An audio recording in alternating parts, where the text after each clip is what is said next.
Darth Vader's earliest days and weeks after receiving his devastating injuries on Mustafar were defined by agony and torture. Forced to rely on his black suit and cybernetics to keep him alive, Vader felt that being trapped within his suit was a prison of the worst kind. But more than just the confinement and prison-like atmosphere that he was trapped within, Vader also found the suit to have severely limited his abilities and skills in these early days of the Empire. It was during these initial lowest points that Vader not only cursed his new reality, but also questioned who was to blame for trapping him within the prison that was his suit, thereby depriving him of the power he once had. In this video expose, I will describe who Vader ultimately came to blame for being trapped within his suit in the early days following Mustafar. After his first mission for Darth Sidious on the planet of Murkana, where he sustained a significant injury to his mechanical left forearm from an undistinguished Jedi Knight, Vader came to recognize the severe limitations of his cybernetics and suit, and came to curse both being trapped inside of it and the loss of power that it caused him. Frustrated and disheartened, Vader tried to pinpoint exactly who it was to blame for imposing this new reality upon him. Recognizing the need for permanent repairs to his left forearm following his duel, Vader's first thought was that the blame fell solely on the medical droids that outfitted him with his suit and cybernetics.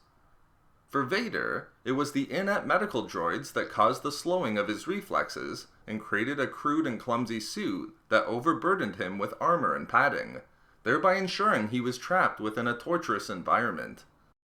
As Vader continued to dwell on the question, he recognized the possibility that Sidious had deliberately trapped him within the cybernetic prison.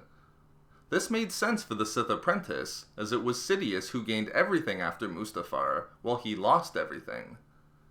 Vader came to suspect that Sidious trapped him within the suit as punishment for having failed to defeat Obi-Wan on Mustafar, or at the very least, given Sidious an excuse to weaken him and forever uphold the current master and apprentice positions they held. Vader even came to suspect that Sidious never even truly wanted him as a Sith apprentice, merely as someone who could command the Empire's vast number of stormtroopers. Ultimately, however, Vader came to see how Sidious was in fact innocent in his having been injured on Mustafar.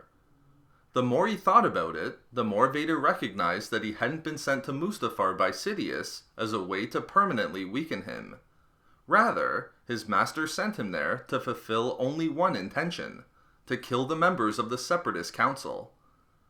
Therefore, having thought Sidious to be innocent, Vader concluded that the real blame for being trapped within his suit, and the agony that he was forced to live with because of it, was solely on Padme and Obi-Wan. For Vader, it was his former wife and best friend who sentenced him to a life within his suit. He came to this conclusion by recognizing that they both failed to listen to him on Mustafar, and failed to understand that his decision to join the Sith was a necessary one needed to bring peace to the galaxy, to bring an end to the incompetence and corruption of the Senate, and to abolish the Jedi Order that had fostered the moral decay of the Republic. However, Vader saw that Obi-Wan was too deceived by Jedi doctrine, and Padme too enslaved by her commitment to the Republic, to understand that he wasn't betraying them, but protecting them, and doing what had to be done for the good of the galaxy. In the end, Vader concluded that it was Padme and Obi-Wan's lack of trust and faith in his decision to join the dark side that sentenced him to a life trapped within his suit, and why the blame was solely upon them, and no one else. So there we have it, why Darth Vader came to blame Padme and Obi-Wan for his torturous fate within his suit after Mustafar. We love making these videos, so why not subscribe for more fun Star Wars theories and discussions? Also, if you enjoyed the video, think about giving a like or leaving a comment. If not for me... For did you find any droids?